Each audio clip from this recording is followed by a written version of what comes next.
First of all, would you introduce yourself? Okay, my name is Mpu Major Project. So usually students call me Mpu Major lah.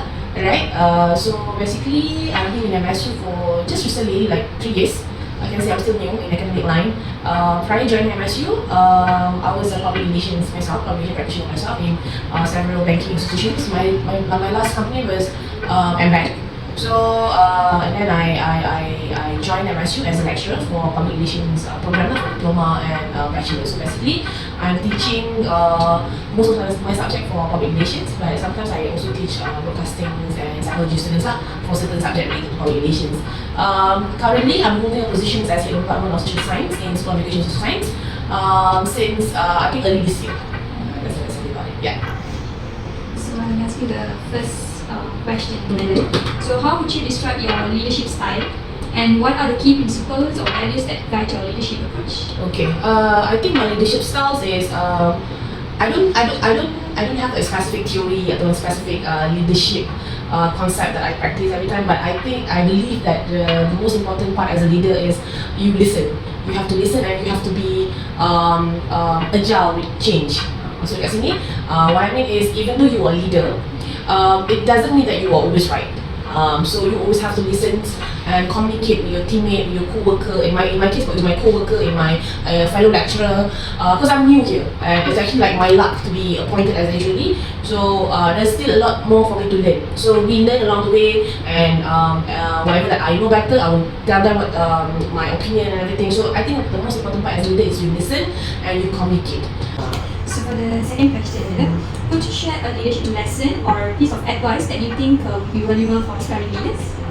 Okay, I think a valuable advice. I think as a human, especially in this era, in this generation that you are handling, I also have a lot of staff ataupun co-worker who is coming from a very younger than me, and also I have staff ataupun co-worker who is actually older than me. So the key is the most valuable advice that I can share. Probably you just have to understand your office. Understand your co-worker. As a leader, you have to understand your your teammate, your groupmate. So when you understand them better, you can work with them better. Different people have different kind of styles of working. Like my experience in 3 years here, I saw that every lecturer atau every co-worker here, even administration staff ke ataupun academicians, they have a different style of working, different style of thinking, different style of even solving problems. So every type of personality, every kind of person tu, you need, as a leader, you need to have a different approach. You can't be like macam kita cakap pukul rata everybody. You cannot be treating everybody in the same manner ataupun in the same treatment, because most probably this one person A, she is more introvert. She is more like she don't like to say it out loud. She keep it like very very quietly at first time. So you have to approach her ataupun approach him personally. And then person B, probably she is more extrovert. She is very outspoken. She is very transparent. So the approach probably will be different. She likes to be acknowledged in the public. She likes to be orang kata praised in the public. That kind of personality. So ada yang jenis yang macam dia depan lain, belakang lain macam tu. So there's a different kind of person. So every kind of co-worker ataupun teammate that you have as a leader, you need to learn their styles of working first and their personality first.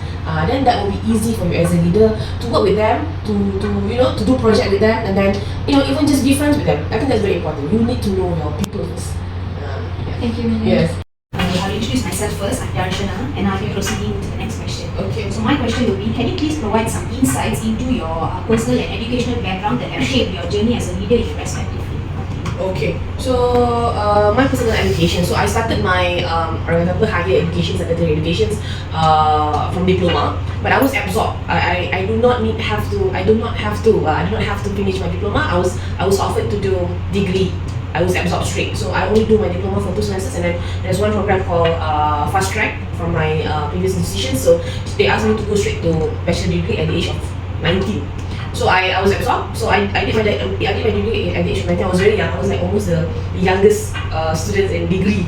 So everybody was almost 20 because they finished their diploma, they finished their foundation. So it takes time. So but I only have to do 1 semester during my diploma, and I was absorbed to degree straight. So it was also quite challenging during that time, but I managed to finish it, and then I continued my master, and now I'm doing my PhD. So if you ask me about my educational background that shaped me, my journey here, so like I said earlier, I started my degree at a very young age. So I was almost not even 19 yet. I was 18 still. Birthday I'm 29, so I'm still 18 lah. So I joined my degree was during June. So I was actually the youngest in my class, and everybody is like almost 20, 21, 20 lah, because most of them are from STPM, from foundation, from diploma, progression and everything. So I think it makes me it makes me agile, and it makes me flexible, hanging out with older people. So like people who are 2-3 years older than me. So it makes me think a different way, because I was 18, still just finished high school, like just recently finished high school, and suddenly masuk bachelor degree. So I was a bit still young lah. And then these people like 20. So I think that shapes me. I think the value that I have today now, my character today, that I think I'm a bit proud of it. I can mix around with people regardless their age. I can be flexible. If I go to this one person, I know how to approach them. If I go this one person, even though people say he's a difficult person ke apa ke, I know how to engage with them. So I think I have that people skills. So from whatever, and that is very important for public relation practitioner actually. We need to have that people skills. We need to know people, because we learn communication. So I think it's aligned with my career, aligned with my profession. So yeah, I think that's the journey that I have based on my educational background. And then because when I started my career, I was working in the very hectic industry. I was working with Media Prima. I was a journalist before, so working in a media hub macam tu is very hectic. It's very exhausting, very challenging. The work up to the workload, the working hour is really crazy. We work like 12 to 13 hours every day. So it's challenging, but like I said, I have this one thing yang macam I'm very passionate about what I'm doing. So I buat je lah sebab I suka. So the key words about ataupun the most challenges that I had before yang I boleh bawa masa my professional era is one is my people skills, and then the second one is passionate about doing things lah. My next question would be, could you describe how your personal characteristics and leadership style have contributed to your success? Okay, so like I said earlier, I have this, not as strong, I can say strong lah. I have a very good, not good lah, strong lah. I mean, something that I can proud of. I have that people skills. I have that communication skills that I can approach any types of people, even students. When I first joined here, I saw that there's a style here that memang kita masa I belajar dulu pun, masa when I was in university, my lecturer and the students have this gap. Because we are very respectful to the lecturer, kita takut dengan lecturer. And when I joined here, I did try to be how my lecturer treated me. But and then the first time, I feel like the students, I don't have the connection with the students. The students macam tak suka I, dia macam like judge I. So I macam okay, I think I have to change my approach. So I think that is how I started being myself. I be more approachable, and then the student can come to me anytime they want. They can come talk to me whenever I'm free. They can come and just chit chat and all those things. So I think that is the personality that I have, because I like to get to know. Yeah, sure. My first question is, can you share with us about one of your proudest achievement in your career as a leader, and why? Okay. My proudest achievement, I don't see it as an award winning and everything, but I see that when I able to get everybody under the same pitch, I think that is very my proudest moment. Because when I first joined here, like I said, even people here, they have a different kind of style, they have different kind of opinion, they kind of a way of thinking. So to get them together, to have the same, to make them have the same opinion ataupun have the same goal, it's somehow very challenging. So when recently we get to gather everybody to for some project that we have left like a long way, like a long time ago, dah lama dah orang tu abaikan. And then when I join, I start them back, and I make everybody macam responsible to work together to finish the project. So I think that is very something that I feel like somehow proud lah, because when I first joined here pun, I was never told about it by my previous leaders, and nobody cares about it. But actually it's very important. That project is really important for faculty and also MSU as a whole. So but probably previously people don't really see it as an important thing.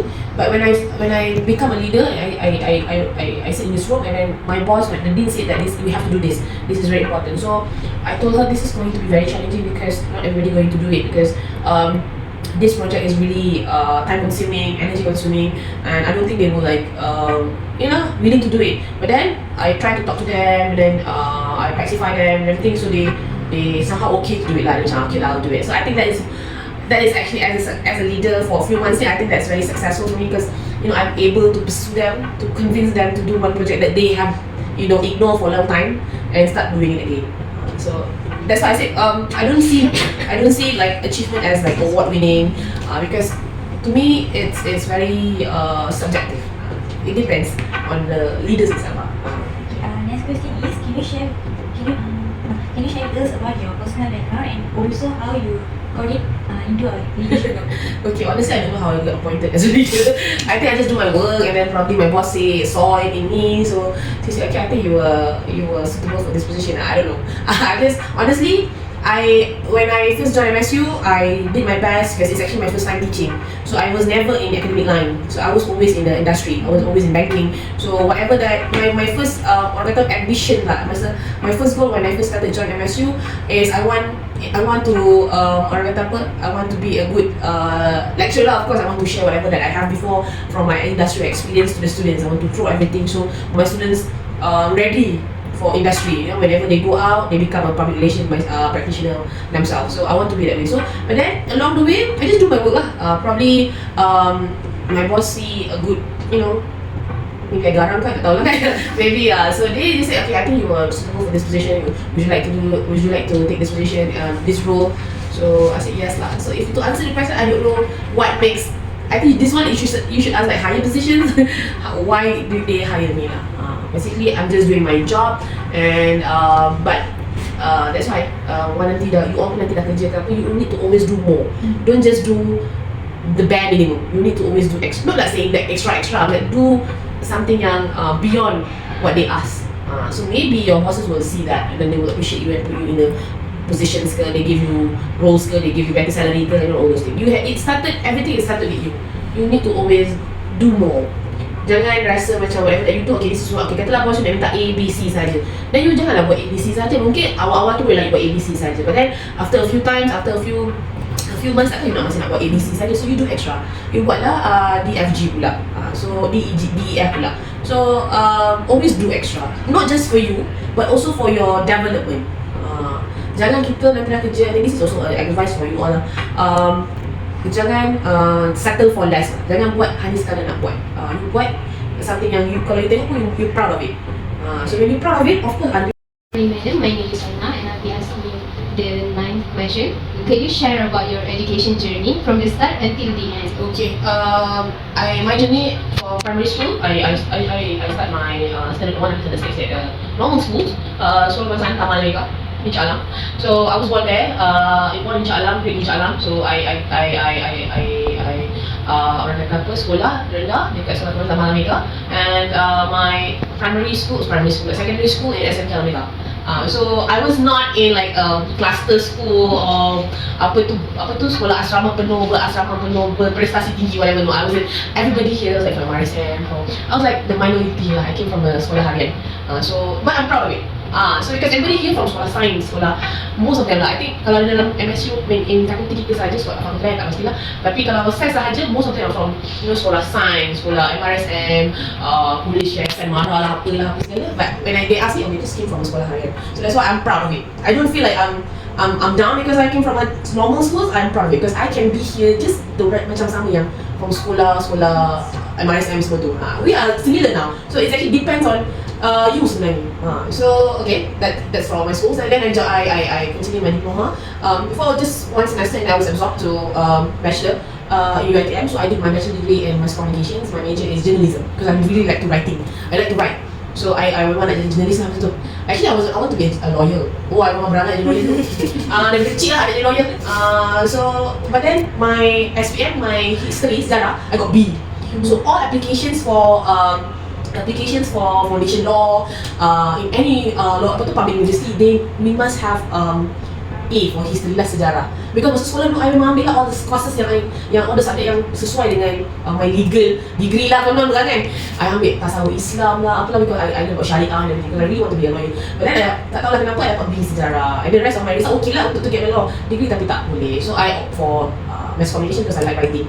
So I took journalism lah, and then I do my masters. I graduated in 2017, my master in communications, and also now I'm pursuing my PhD in UKM. So yeah, hopefully I'll be finished by in 2 years lah. I don't know lah. Alright, and then that is about it. I think that's all. So my next question is, what is one of the most valuable events that happened during your journey in education? What is the most valuable event that happened during your journey in education? Valuable events, okay. I think, alright.